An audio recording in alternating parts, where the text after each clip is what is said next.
한국 인터넷 커뮤니티에서 자주 볼 수 있는 공포썰 중 하나는 귀신이 나오는 고시원 이야기입니다. 서울의 한 복잡한 번화가에 위치한 오래된 고시원이 있습니다. 이 고시원은 20년이 넘는 역사를 가지고 있으며 저렴한 가격 덕분에 늘 가난한 학생들과 직장인들로 붐빕니다. 하지만 이곳에는 무언가 알 수 없는 기운이 흐르는 듯한 소문이 있어 주민들 사이에서는 유령 고시원으로 불리기도 합니다. 주인공인 민수는 막 서울로 올라와 취직 시험을 준비하고 있었습니다.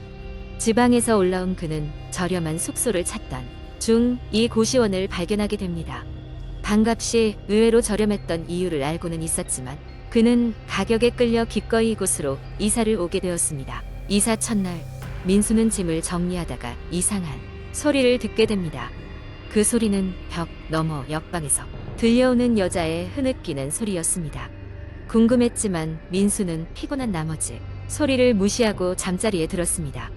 그러나 밤이 깊어질수록 그 소리는 점점 더 커져만 갔고 그 어느 순간 소름 끼치는 웃음소리로 변했습니다. 그는 두려움에 떨며 이불을 뒤집었었고 그날 밤 겨우 잠을 청할 수 있었습니다. 다음 날 민수는 관리인에게 그 소리에 대해 물어보았습니다. 관리인은 조금 망설이다가 입을 열었습니다. 여기 404호 방 말인데 거긴 좀 문제가 있었어. 몇 년 전에 한 여자가 그 방에서 죽었거든. 자살이래. 그 이후로 가끔 그런 소리가 들리곤 해. 무서우면 방 바꿔줄게. 민수는 관리인의 말을 듣고는 더 섬뜩해졌습니다. 하지만 다른 방으로 옮기는 건 시간과 돈이 더 들 것 같아 그냥 그 방에 머물기로 했습니다. 그날 밤 그는 불안한 기분을 떨쳐내려 애쓰며 공부를 시작했습니다. 하지만 밤이 깊어질수록 또다시 그 흐느끼는 소리가 들려오기 시작했습니다. 그리고 이번에는 문고리를 돌리는 소리까지 들리는 것이었습니다. 민수는 참다 못해 방문을 열고 복도로 나갔습니다. 복도는 적막했고 흐느끼는 소리도 어느새 잠잠해졌습니다. 그러나 문이 열릴 때마다 차가운 한기가 느껴졌고 그는 문을 닫고 다시 방으로 들어갔습니다. 하지만 불안감은 쉽게 가라앉지 않았고 그래서 그는 밤새 불을 켜놓고 잠을 청했습니다. 몇 날 며칠이 지나면서 민수는 점점 지쳐갔습니다. 잠을 이루지 못한 탓에 피곤이 쌓이고 그 소리로 인해 정신적인 스트레스도 심해졌습니다. 고민 끝에 그는 고시원을 떠나기로 결심했습니다. 짐을 정리하던 날 그는 방 한 구석에서 낡은 일기장을 발견했습니다. 호기심에 일기장을 펼쳐본 민수는 깜짝 놀랐습니다. 그 일기장은 몇 년 전 방에서 죽은 여성의 것이었습니다. 일기장에는 그녀의 외로움과 고통이 가득 적혀 있었습니다. 매일 밤 홀로 울었고 외부와의 단절 속에서 점점 더 절망감에 빠져들었다는 내용이었습니다. 마지막 장에는 나의 이야기를 들어줄 사람이 있을까? 라는 문장이 눈에 띄게 적혀 있었습니다. 민수는 그 일기장을 덮으며 고인이 된 그녀의 고통을 이해할 수 있을 것만 같았습니다.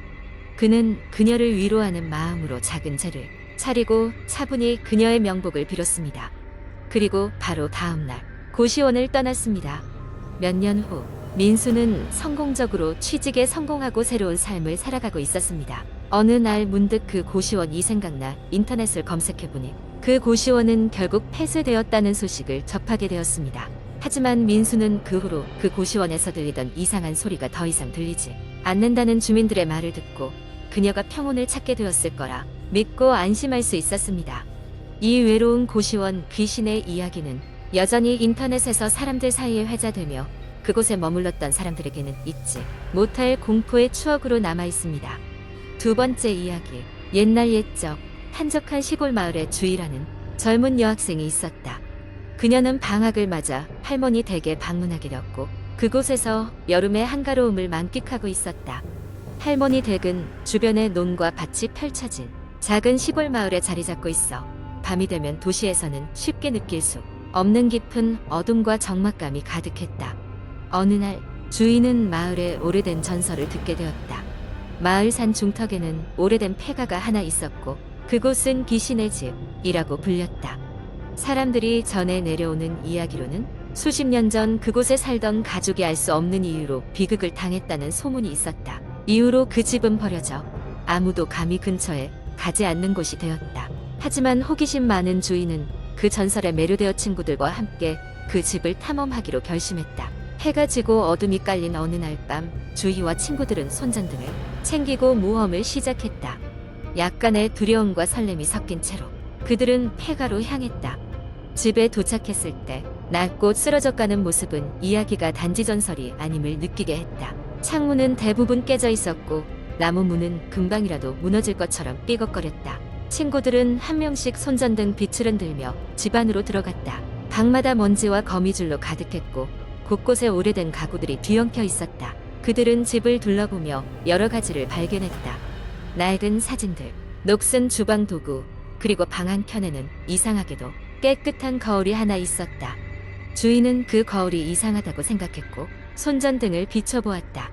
그 순간 거울 속에서 한 여자의 얼굴이 잠깐 스치는 것을 보고 그녀는 깜짝 놀랐다. 순간적인 착각이라고 생각했지만 주희의 마음은 복잡해졌다. 그녀는 그 순간을 친구들에게 이야기했지만 친구들은 피곤한 상태였고 대수롭지 않게 여겼다.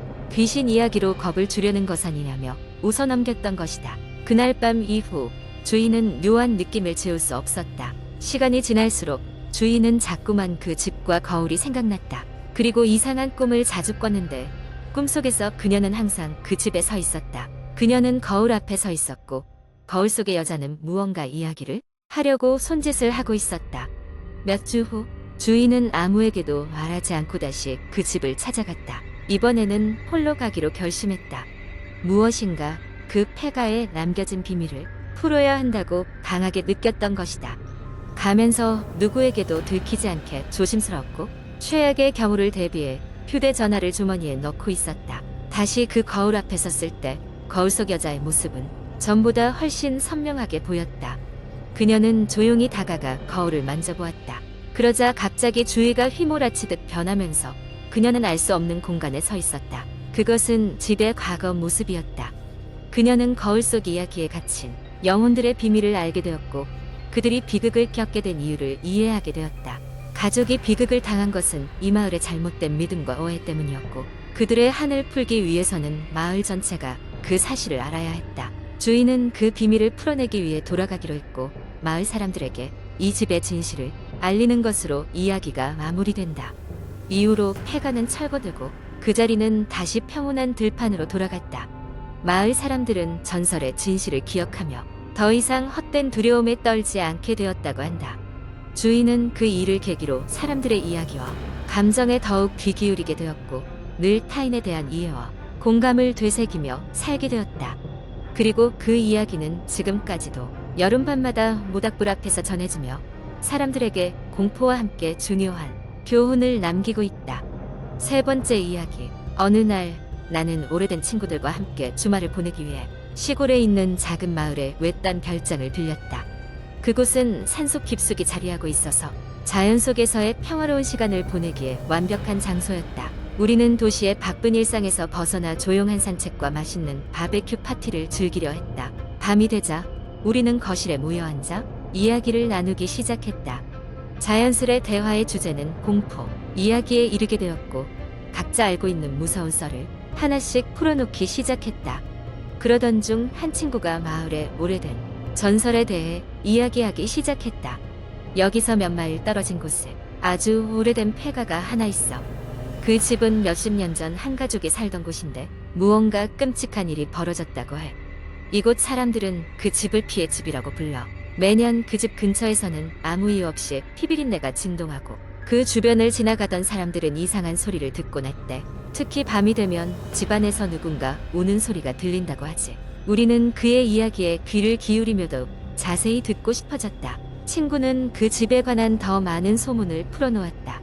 가족이 살던 시절 그 집에서는 아이가 실종되었고 얼마 후 집안에서 끔찍하게 훼손된 채 발견되었다고 했다. 그 사건 이후로 가족은 곧바로 마을을 떠났고 집은 수십 년간 방치되었다. 밤이 되면 그 아이의 울음소리가 들려오고 집안에서는 미친 듯한 웃음소리가 들리곤 한다는 소문도 있었다. 친구의 이야기가 끝나자 우리들 중 몇몇은 오싹한 기분을 느꼈지만 또 다른 이들은 이렇게나 먼 곳에 왔으니 직접 그 집을 찾아가 보자는 장난 섞인 제안을 했다. 우린 무서워하면서도 어떤 희열에 이끌려 결국 그 폐가로 향하기로 결정했다. 깜깜한 밤 우리는 플래시라이트에 의지한 채 숲길을 따라 그 집을 찾아 나섰다. 숲속은 무서운 만큼 조용했고 나무 사이로 부는 바람 소리가 기묘하게 들렸다. 빠르게 뛰는 심장을 진정시키며 걷다 보니 마침내 오래되고 낡은 집이 모습을 드러냈다. 멀리서 보기에도 음침한 분위기를 풍기고 있는 집은 마치 우리를 삼킬 듯이 서 있었다. 우리 중 가장 용감한 친구가 문을 열고 들어갔다.